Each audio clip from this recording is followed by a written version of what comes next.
ایک مولوی صاحب کا نام لیا، وہ مماتی مولوی ہمارے اکابر کو برا کہہ رہا ہے، کبھی مولانا فضل الرحمان صاحب کو، کبھی مفتی تقی عثمانی صاحب کو، کبھی پیر ذوالفقار صاحب کو. اس کی کیا وجہ ہو سکتی ہے؟ شیطان نے آدم علیہ السلام کا انکار کیا تھا، اس کی کیا وجہ ہو سکتی ہے؟ مرزا قادیانی نے دعویٰ نبوت کیا تھا، اس کی کیا وجہ ہو سکتی ہے؟ ابو جہل لڑنے کے لیے حضور پاک کے مقابلے میں آئے تھے، اس کی کیا وجہ ہو سکتی ہے؟ ابو لہب نے اپنے بیٹوں کو کہا تھا نبی پاک کے جس بیٹیوں کو جا کر طلاق دو، اس کی کیا وجہ ہو سکتی ہے؟ بھائی شیطان ہے، شیطانیت ہے، خناس ہے، خناسیت ہے، نفس ہے، نفسانیت ہے. جہنمی تو کسی کے لیے بنی ہے. آپ نے جس مولوی کا نام لکھ کر بھیجا نا، میں اس کا نام لینا ہی اپنے لیے مناسب نہیں سمجھتا. جاہلوں کو جانتے ہی کوئی نہیں ہے، ان ٹکے گا اور بھونکیں گے حضرت مفتی تقی عثمانی دامت برکاتہم کو، اور مولانا فضل الرحمان کو، اور پیر ذوالفقار نقشبندی دامت برکاتہم کو. آپ کو پتہ ہے ایک بندہ کو کوئی جانتا ہی نہیں تھا، اس نے کس سے پوچھا یار مشہور ہونا چاہتا ہوں، انہوں نے کہا جی بادشاہ کے گھر چلا جا اور اس کی بیٹی کا رشتہ لے کر چلا جا، قوم کا میراثی اور پتہ نہیں کیا سے کیا تھا، وہ لے کر چلا گیا. جب وہاں گیا تو بادشاہ کے دربانوں نے مارا کوٹا، ایسے منہ رگڑ کے رکھ دیا. جب اس کے چہرے پر انڈیا کا نقشہ بنا نا، اور یہ وہاں سے اٹھ کر ایسے کپڑے جھاڑ کے واپس ہونے لگا تو کہنے لگا اچھا وال میں نہ سمجھا، تو کہنے لگا اچھا میں آپ کی طرف سے نہ سمجھوں. مشہور ہو گیا کہ یہ بادشاہ کی بیٹی کا دعوے دار ہے. تو ان جیسے بے ایمانوں کو حضرت مفتی تقی عثمانی دامت برکاتہم، مولانا فضل الرحمان دامت برکاتہم، حضرت پیر ذوالفقار احمد نقشبندی دامت برکاتہم کے لیے خلاف بولتے اسی لیے کہ دو بندے ہمیں پہچان لیں.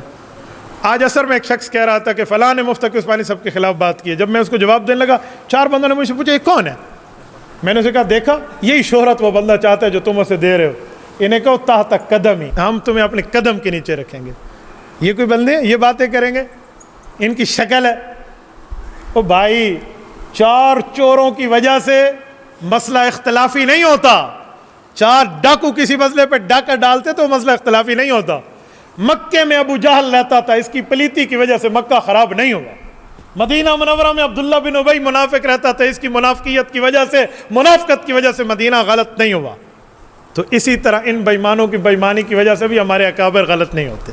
باقی یہ کہتے ہو تو کہتے رہیں، کیا پھدی کا شوربہ.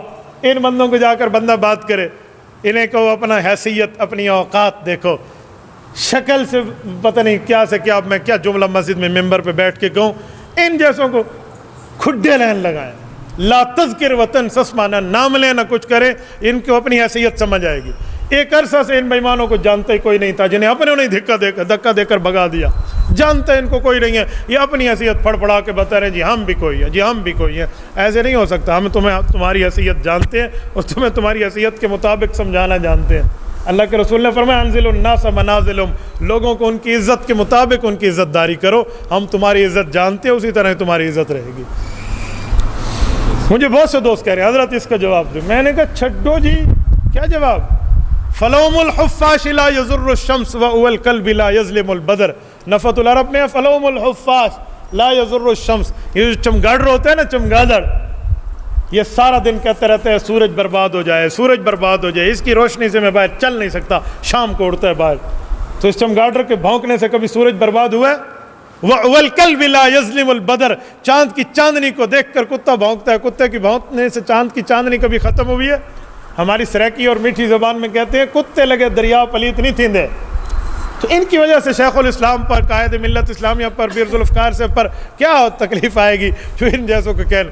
ہاں عربی کا ایک شاعر شعر کہتے ہیں، حضرت مولانا بیٹھے ہیں، وَإِذَا أَتَتْكَ مَذَمَّتِي مِن نَاقِصٍ فَهِيَ الشَّهَادَةُ لِي بِأَنِّي كَامِلُ. جب چور کہے نا کہ بندہ برا ہے تو سمجھ جاؤ چوکیدار بہت اچھا ہے. جب چور کہے.